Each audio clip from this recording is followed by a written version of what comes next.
this is obviously an emotional game for you, given your background, your family's background.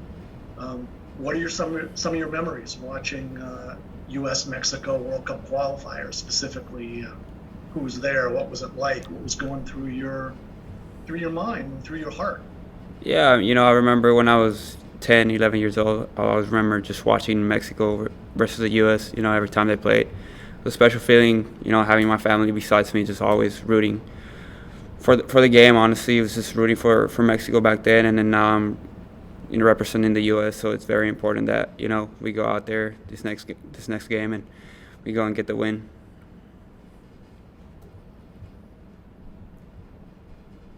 Next will be Brian Strauss. Thanks, Michael. Hey, Ricardo. Maybe following up on that a little bit, I assume you watched both the U.S. and Mexico growing up. I'm curious if you ever took note of Mexican Americans who might have been playing for the U.S. I mean, did you sort of follow that or have a favorite? Or was it maybe not something you really paid attention to in terms of where some of the U.S. guys might be from and their backgrounds? Yeah, I feel like that was always, just a theme that I had to have in the back of my head, just always make sure I followed some of the Mexican-American players that, were back then playing. I remember that, there were some players that I used to just follow their paths and be able to just, put myself in those shoes because I knew one day I was going to make the same decision. So, it was a very important thing for me to be able to look out for. But at the end of the day, I know I had to take my own path, and, I'm here with the U.S., and like I said, we have a very important game, and I want to make sure I represent the U.S. in a good way. We'll go to Paul Tenorio from The Athletic. Thanks, Michael. Ricardo, following up on that question, kind of a theme here. I just wonder what it'll mean to you to be on the field for the anthems and to hear the Mexican anthem, to hear the American anthem. Sorry about that. Yeah, no, it's going to be a special feeling. It's going to be a special feeling having my family on the stands, having me with the U.S. jersey on. I feel like I'm going to get some goosebumps for sure. So, it's going to be that feeling where I'm going to be very motivated for the game and I'm going to be prepared for it. So, it's going to be good. We'll go to Jonathan Tannenwald from the Philadelphia Inquirer. Thank you, Michael, and thank you, Ricardo, for the time. We saw in Austin how many of your family were there. I'm curious as to how many of your family are going to be at this one. Yeah, no, there's definitely going to be, a large part of my family. I feel like it's going to be at least 10 people on the stands. So, they're going to be supporting me and supporting the U.S. Next will be Brian Sciaretta from American Soccer Now. Thank you, Michael. Ricardo, in addition to yourself, we saw a bunch of other news with U.S. Soccer involving current and former FC Dallas players. I was wondering if you could talk a little bit about Jesus Ferreira and what it means to you and him to see how hard he's worked for the club and what he brings to this team. Then also, could you comment too on Mikey Varas getting the US U20 job and how he worked with you and helped in your development? Thank you. Yeah, no, he's always a player who can bring something to the table. I feel like he's played different positions. He can play as a 9, he can play as a 10. So, he has that capability of just, he has that vision, he has that finishing. So, he's a special player with me on FC Dallas. We had some good chemistry, and bringing now that to the national team, I think is very special for the both of us. And also about Mikey, he was my coach in the youth.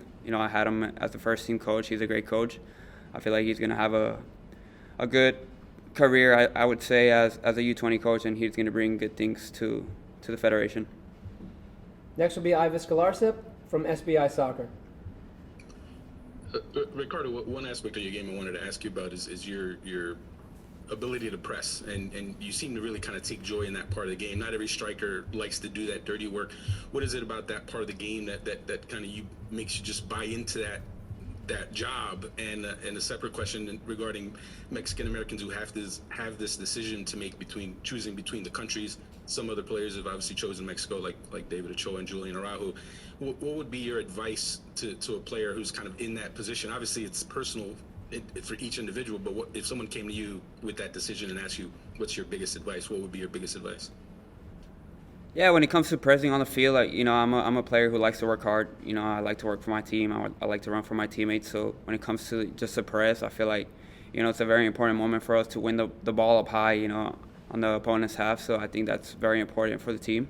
and also, I like to just work hard and recover the ball close to the goal. So I think that's a little more motivating for me as a striker.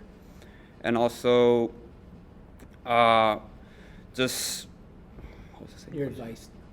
My advice to any player who's in the Mexican American theme, I feel like I would say, just follow your own path and also just make your decision with your heart. I feel like it's very important to just be able to have a feeling, a connection between you and that national team that you're playing for. So just follow your heart. Next will be Mike Watala from Soccer America. Thanks, Ricardo. Ricardo, as a forward, as a goal scorer growing up, and maybe even now, were there any particular forwards that you looked up to that you enjoyed watching? Maybe tried to learn from watching them, and from anywhere in the world. And were there any maybe Mexican national team players or U.S. national team players that you may have admired and watched? There was definitely some Mexican national team players that I used to watch growing up. Players like Raul Jimenez, I used to always watch. Learn as a striker just his movements, his technique, his shooting skills, and things like that. But as of now, I feel like I watch players like Robert Lewandowski, Erling Haaland. I'm always trying to learn as a forward, because there's different types of forwards. So I'm always trying to learn something new every day. Ronald Blum from the Associated Press. If you were thinking last spring and summer about your decision over which country to play for, did you play through your mind and envision what it would be like walking out for a qualifier between the U.S. and Mexico? And what went through your mind as you played that scene out?